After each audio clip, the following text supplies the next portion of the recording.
the Penrith Panthers Express. It rolls on. And we are fortunate enough to have 6 for Penrith Panthers, and also brand new entrepreneur, business owner, Universe 7 clothing brand, Jarome Luai on the line. How you going, brother? Hey, boys. Bloke on the bar next. 100%. 100%, bro. That bar sounds cool. Mate, 100%. Now, how's the year been for you, mate? Obviously, huge announcement heading to the Tigers, and with all of that kind of unfolded, but it doesn't look like you guys have missed a beat at all. Yeah, it was pretty big for me to get that out of the way, before the season started, especially, just to clear the mind and make sure that I was focused, for Penrith Panthers solely. A bit of a slow start. I know we lost round 1 to Melbourne, but I think we're building nicely, building our combinations nicely, and we're winning some games. Hey, Jerome, what have you made of the season so far? Like you mentioned that first up loss to Melbourne where you failed to score some points, but are you guys doing anything differently this year to what you've done in the previous 3, or is it just, changes of personnel that have, sort of taken a bit of time to sort of get a bit of gel going on the field and get these wins banked up? We've got a good system here at Penrith, and I think it's all about just strengthening that with new faces coming to the side.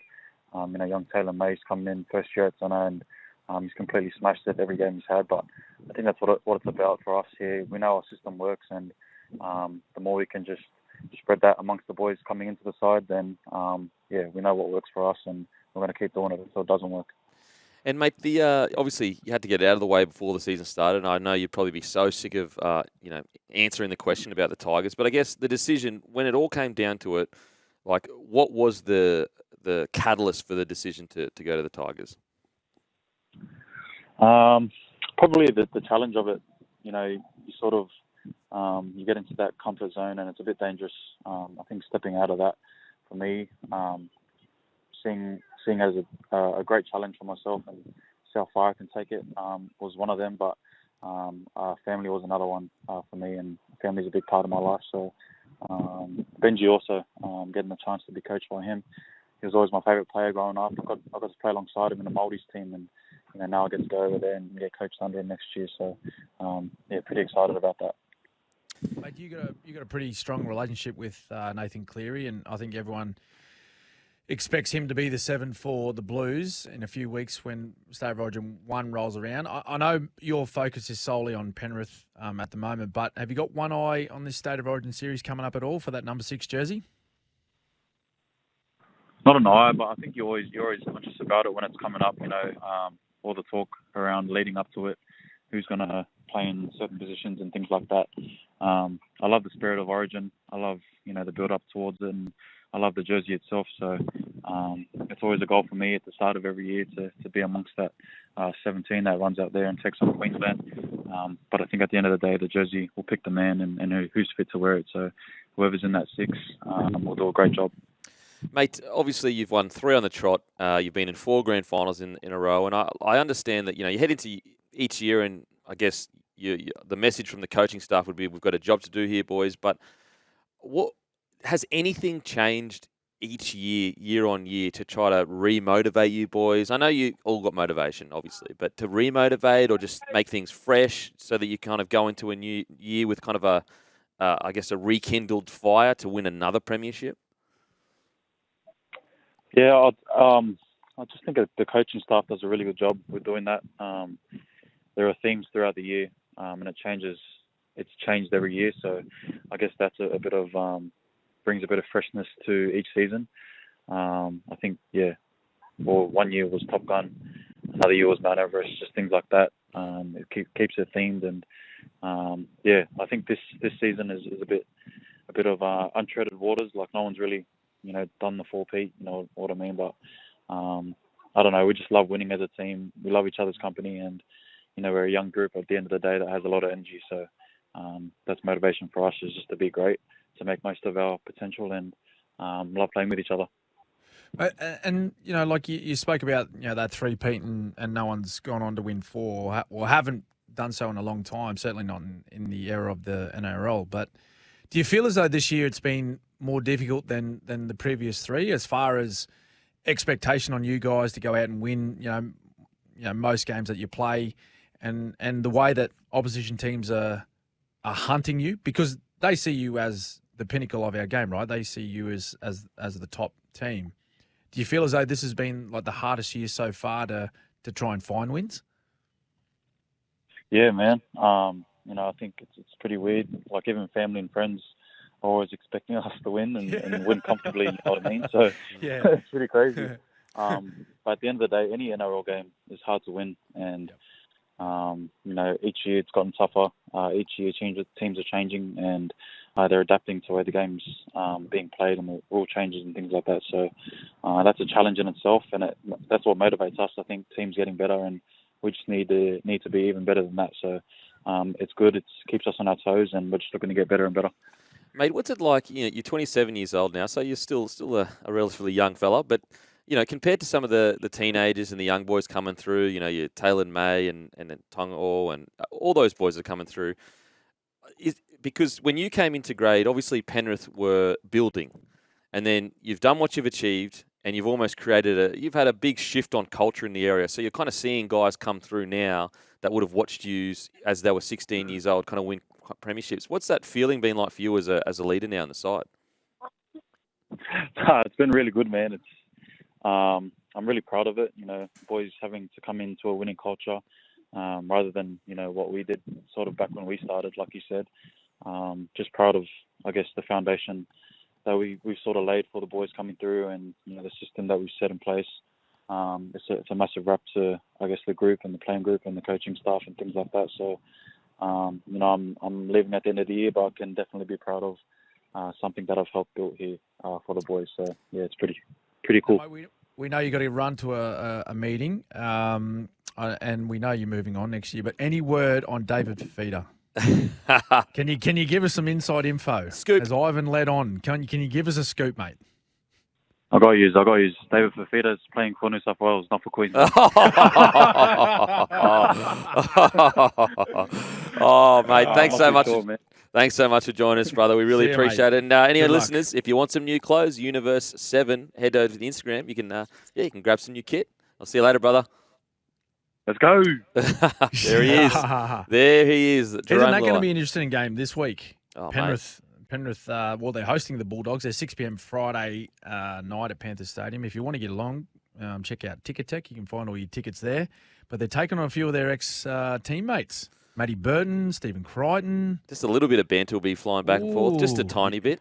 It's surely it started already. Oh, mate, absolutely. You can get your tickets at Ticket Tech. Or you can search, and you search Panthers tickets. I tell you what, though, what I'm really interested to see this game is what a good measuring stick to see where are the Bulldogs really. Are we in a romantic phase where they're sitting in the 8? It's going good. They've shown a lot of grit. They've got a few wins under the belt. It's been a great month of rugby league. Or are they still quite a ways way off that kind of top tier of rugby league? Now, I understand, that it's just one game, but it is a good measuring stick.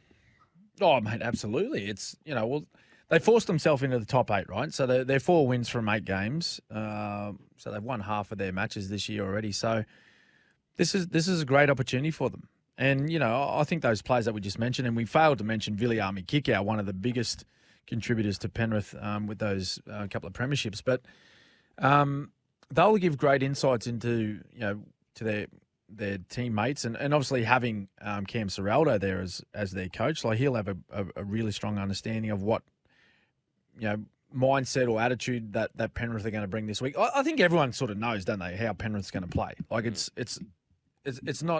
not any secret. They just do everything really well, and they worked extremely hard for the entire 80 minutes. So I think it's a great opportunity for this young Bulldog side just to get out there and just have a red hot crack at maybe trying to force an upset. Many people would see it as an upset if the Doggies got up, but they've shown that they can play some tough footy as well. I like. It's such an interesting facet of the Penrith Panthers' dominance because, as you said, there's no secret. Like there's genuinely no secret. No. They're going to have outside backs. They're going to run for a lot of meters. They're going to churn you through the middle, try to fatigue you, and try to get you at the end of the game. And they go into it's like super obvious what's going to happen. And yet I think that teams, because it's it's almost that I've said it quite a few times, like that Mike Tyson factor, where they almost psych themselves out of the game before the game even happens, instead of kind of going in there saying, guys, we just got to go. Like, I know it sounds simple, but it's actually not the tactical battle we've got to win. We've got to win the physical battle, and that will essentially give us the best chance to just be in the game at the end of the game. Yep. I mean, you look at South on the weekend. 20 minutes ago, it's 18-12. It's 18-12, but what was it? It was the physicality and the match fitness. Dylan Edwards, Taylor May, just being fitter and faster, going, we're going to create an opportunity with our fitness. Yeah, and it's the way they do it now, mate. Like they've got this confidence and this self-belief about their game that they know that if they stick at it long enough, they're going to break teams down.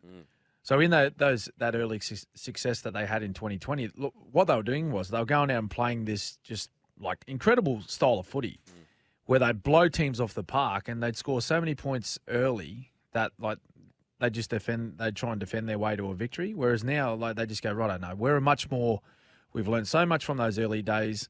We're a much more patient outfit now, and we understand in great detail what our game is about. And that we know that if we stick at it, it doesn't matter who we play, we'll have confidence that we'll beat them in the end. And even if they score points early, like Rabbitohs scored 2 tries early last week when they were a man down, it was 12-0. Yeah. It was 12-0 after 15 minutes, something like that. And everyone thought, oh, here we go. Like, here's the rebound for the Rabbitohs after Jason Demetrio got sacked. But no, Penrith just stuck at it, slowly brought the scoreline back to level pegging and then just kicked on. It's just with Penrith, I think it's going to take a very, very special team to be able to, if they finish in the top 4, like when they hit finals, and for a team to not only beat them once but beat them twice. Yep.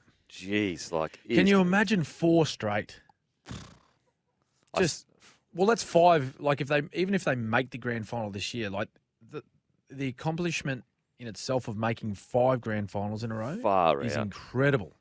It's insane. Incredible. It's insane. But to go on and win it, like, Jesus, give it away. Yeah, seriously. Just, mate, that'll do me. End the comp. End the comp. Just end it.